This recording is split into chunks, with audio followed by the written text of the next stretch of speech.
health security agenda.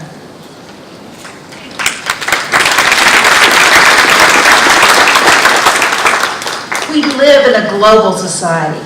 Any disease can go anywhere in 36 hours, so we must have effective public health measures everywhere.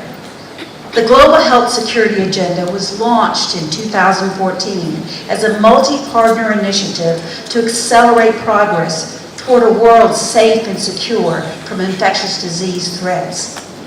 We wanted to promote global health security as an international security priority, build on existing agreements such as those with the World Health Organization, OIE, and the World Bank, and complement existing multilateral efforts such as those with the G6 and G20 and the global partnership against the spread of weapons and materials for destruction.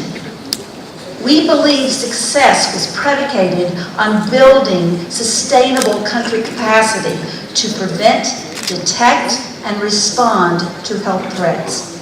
We believe we need to enhance the multi-sector One Health approach in each country so that finance, agriculture, defense, law enforcement, veterinary, as well as public health, we're all working together for human health. And we believe that having a joint external evaluation so that there was a common language, common understanding, common multi-sector approach, and a common agenda based on the 11 action packages. We have made much progress.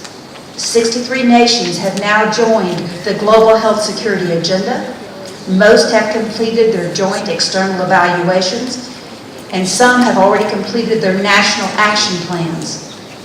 At this midpoint, it is important to celebrate our progress, but recognize that there is still much to be done. And let me say that President Trump, the United States, and certainly the CDC are all committed to achieving global health security and extending this until 2024.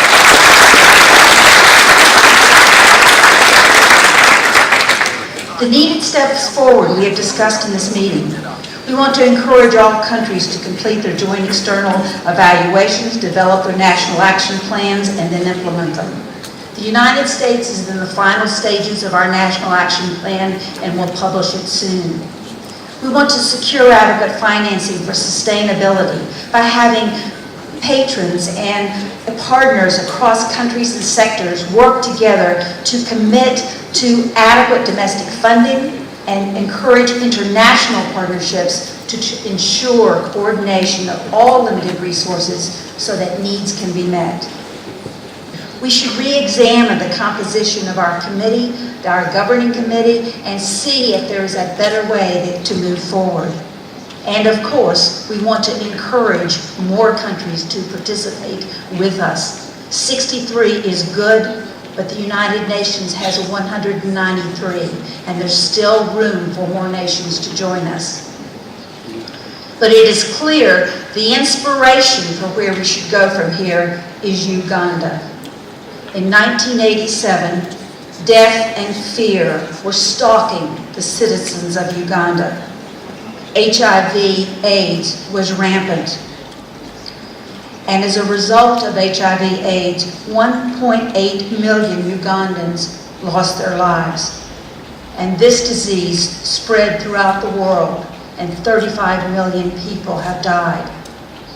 But in 2017, when another deadly hemorrhagic fever, Marburg, is threatening Uganda, the virus does not stand a chance because this time Uganda has prepared.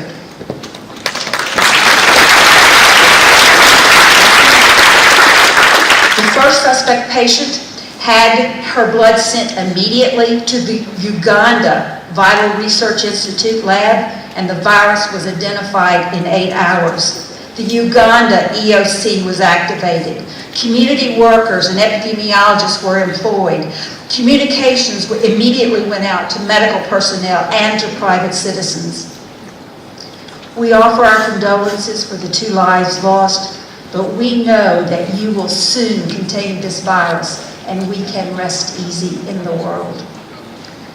For my mind, the difference in survival in outbreaks can be improved in a relatively short period of time. Liberia is a perfect example of that. 3 years ago, an unidentified disease characterized by fever, diarrhea, and vomiting took over 90 days to mount a response. It resulted in over 10,000 cases and almost 5,000 deaths. That was Ebola, and it spread to the other parts of the world, resulting in a $3.6 billion impact on worldwide economy and significant loss of life. Just 3 years later, 2017, another unknown disease with fever, diarrhea, and vomiting was identified and a response mounted in 1 day. And this time, there were only 31 cases, but still 13 deaths. But this meningitis was confined to the country.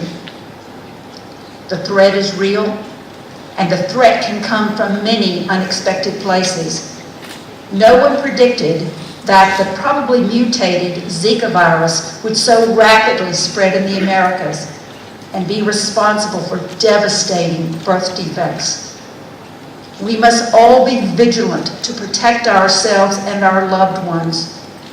And I believe, knowing what we in this room know, we must all be committed to helping all our fellow men across the planet develop the knowledge and systems that truly prevent, detect, and respond so that this world becomes safe and secure from global health threats forever.